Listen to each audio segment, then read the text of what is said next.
এই অসহ্য গরমে যদি এমন শিং মাছের পাতলা ঝোল হয় তাহলে কেমন লাগে বলেন তো। আমাদের পুকুরে অনেক শিং মাছ কই মাছ আছে।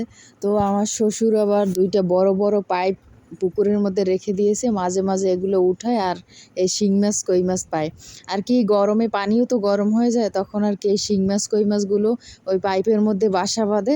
তারপর উঠানোর সময় তো আমরা সবগুলো ধরে ফেলি। এই যে দেখেন মাছগুলো কত সুন্দর দেখাচ্ছে।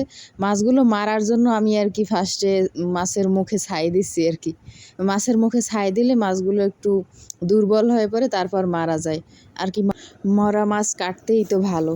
তারপর দেখেন এই যে শিং মাছগুলো আমি কত সুন্দর একদম ফর্সা ফর্সা করে ফেলছি, একদম আর কি ঘষে ঘষে এরকম ফর্সা করছি।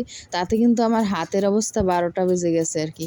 তারপর আমি আর কি একটু ভাজি করে তারপর ঝোল রান্না করছি, কারণ আমাদের ঘরের সবাই আবার এরকম কাঁচা কাঁচা ঝোল খেতে পছন্দ করে না। তার জন্য ভাবলাম আমরা ঝোল খাবো, অন্যরা যদি না খায় এমন শিং মাছের ঝোল তাহলে কেমন লাগে। তাই আর কি সবার জন্যই যেন একটু ভিটামিনের যোগান দিতে পারি, তাই আর কি এই অবস্থা আমার।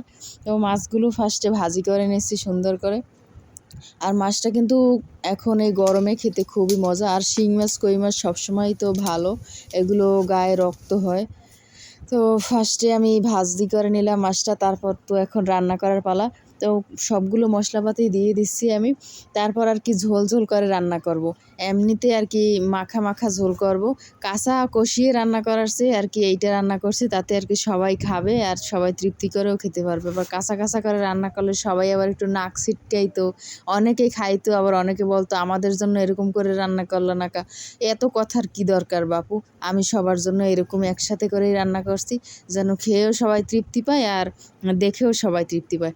দেখেন তো মাছটার কালারটা কত সুন্দর হয়েছে, আর খেতেও কিন্তু দারুণ লাগছে, দারুণ। তো আজকে এই পর্যন্তই, ধন্যবাদ সবাইকে, ভালো থাকবেন সবাই আর আমাকে সবাই বেশি বেশি সাপোর্ট করবেন।